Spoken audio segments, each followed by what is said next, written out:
Welcome back, everyone. This is the beginning of the fourth module of ME215 called Pipe Flow.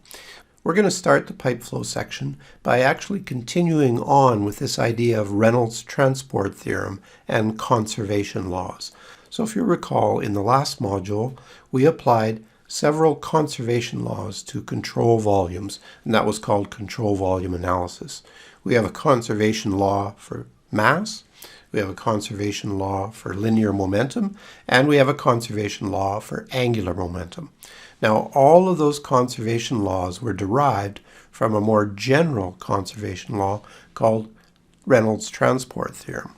Well, what we're going to do for the pipe flow section is begin by looking at conservation of energy, so a fourth quantity that we want to conserve for a control volume, because the entire pipe flow section is really based on conservation of energy for a control volume. So we want to introduce that by going back to Reynolds Transport Theorem and developing a conservation of energy equation by the same technique as we developed the momentum equations. So we begin by identifying the quantity B, and conservation of energy, that quantity B will be the total energy, uppercase E. The amount of B per unit mass will be a lowercase e. In thermodynamics, we call these the total energy and the specific total energy, or the amount of energy per unit mass. So also from thermodynamics, remember that the total energy is made up of these three contributions. So the internal energy, the kinetic energy, and the potential energy. And here these are all on a per unit mass basis. Now in thermodynamics, these first two terms were important. This first term was important in essentially every problem we did because the temperature was changing or phase was changing. Kinetic energy was important if we were looking at nozzles or diffusers. And the potential energy in thermodynamics was never important. We actually neglected that in every problem we did in thermodynamics. Well, in this course, again, total energy is made up of these three contributions, but it's the last two that we're most interested in. Just because of the type of application that we're going to apply this conservation of energy equation to, we're going to be essentially neglecting changes in internal energy, but changes in kinetic energy and potential energy will be important. So we'll see that in a little while when we develop something called Bernoulli's equation. But to continue on with conservation of energy, the process of using Reynolds Transport Theorem, first of all, we identify B and beta like we've already done. Then we need a conservation law to substitute into Reynolds Transport Theorem. And for conservation of energy, that's the first law of thermodynamics. So if we look at the first law of thermodynamics for a control mass, which is what we need to substitute into Reynolds Transport Theorem, so the rate of change of the total energy of a control mass is balanced by two things: the rate of heat transfer and the rate of work transfer across the boundary of that control mass. So when we substitute into Reynolds Transport Theorem, we'll be substituting this into the left-hand side. So we go ahead and do that. If you look back at the general form of Reynolds Transport Theorem and you substitute in the things we've been talking about here, it'll come out like this. So the left-hand side is the heat and work transfer rates. The right-hand side, first of all, an unsteady term. So this is the accumulation of energy in the control volume.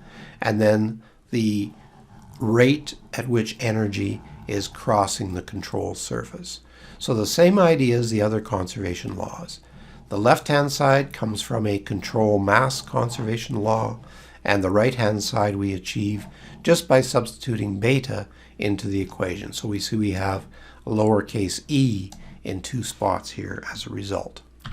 So this is our general Reynolds Transport Theorem for conservation of energy. Now, we still need to do some work with this equation. It's not in a useful form just yet, so we're just repeating it here at the top of this slide. And the biggest thing we need to do is think about what are all the ways that work can cross our control surface. Because right now this is just the total work transfer across the control surface. Well, we need to break that up into several contributions. So rather than continuing to use this dw dt notation here, we're going to switch over to talking about w dot. The dot is just the time derivative, or the rate at which something is happening. So we're going to be breaking this total work rate or power term up into three contributions. So first of all, the shaft work, then the pressure work, and finally the viscous work. Now I want to talk about these three contributions a little bit and draw an analogy with our conservation of momentum equation. Now if you remember, the left-hand side of our conservation of linear momentum equation are all of the forces acting on a control volume. Well, now we're talking about conservation of energy, so these are certainly not forces.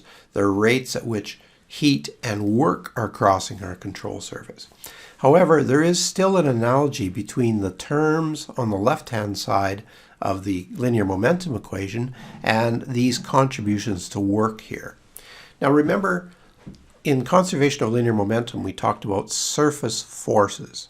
And those surface forces were both normal, meaning perpendicular to the surface, and tangential, or parallel to the surface.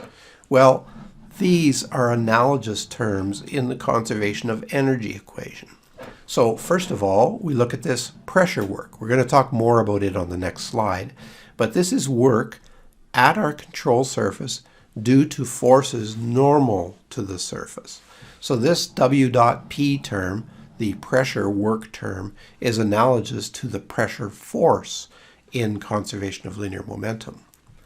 Likewise, this viscous work term is a work term, but it's analogous to the viscous forces in conservation of linear momentum. So this is work done on our control volume by forces parallel to the surface, whereas the pressure work is work done on our control volume by forces normal to the control surface. So this is analogous to our pressure force term. This is analogous to our viscous force term. The shaft work term, so this is work done on our control volume by a shaft that's protruding in or out of our control volume. So remember, we had a reaction force term in our linear momentum equation that was there in case our control surface cut through a solid object and there was a force exerted there. Well, this is exactly the same thing, only it's a work transfer happening in an object that is cut by our control surface. So if we draw a control volume around a pump or something like that, there's a pump shaft penetrating our control volume. So this shaft work is the work transfer that happens in that shaft. So the shaft work term is an important one in this equation, certainly. So all of these terms have an analogy in conservation of linear momentum equation. Now we want to take a little bit of a look at this pressure work term. So the pressure work term is there to account for the work that the surroundings do on our system by pushing material into the system. So anywhere we have mass crossing our system boundary, the stuff outside is pushing that mass into our control volume. And it's the pressure that is causing that motion. So there is a force acting through a distance. Well, what is that force? Well, the force is the pressure times the element of area on our surface.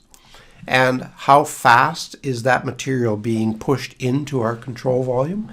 Well, the speed at which it's being pushed in is Vr dot n. This is exactly the same term that we discussed when we developed our conservation of linear momentum equation. That's the component of the velocity normal to the surface.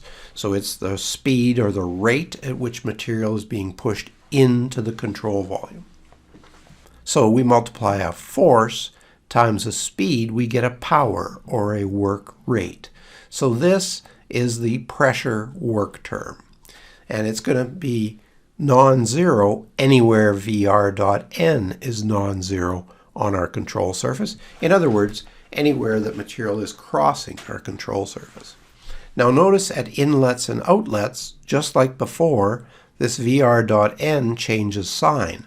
So whether material is being pushed into our control volume or material is being pushed out of the control volume, the sign will be appropriate, and this VR.N is the thing that gives us the right sign at those inlets and exits. So we can now take this and substitute it into our Reynolds Transport Theorem. So what we have on the left-hand side is our heat transfer rate. Notice I'm just showing that as Q dot now. We still have the shaft work and the viscous work on the left-hand side of the equation, but I've taken this pressure work, which used to be on the left-hand side of the equation, and moved it over here. And the reason is because the pressure work has this integral over the surface of VR.NdA, and we already have a term on the other side of the equation that has that same quantity. So this is essentially our pressure work term. So notice this row and that row will cancel, so this term will look exactly like this. So essentially I've combined the pressure work term on the left-hand side with this term that is transporting energy across our control surface.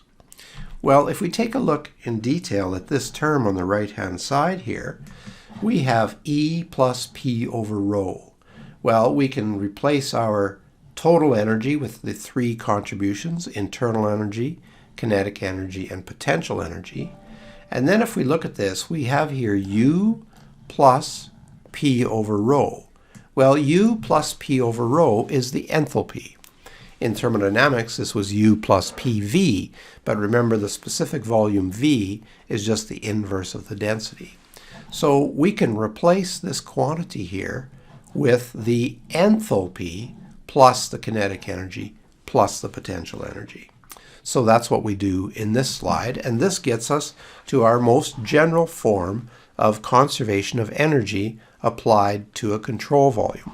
So heat transfer rate, work transfer rates, an unsteady term that is accounting for the changes in the energy stored inside the system, and that can be stored as internal energy, kinetic energy, or potential energy. And then the rate at which energy is being transported across our control surface is what the last term accounts for. So that's the most general form of conservation of energy applied to a control volume. Now, there is also a uniform flow version of this equation, and remember, just like the other conservation equations, the only term that the uniform flow assumption affects is this surface integral.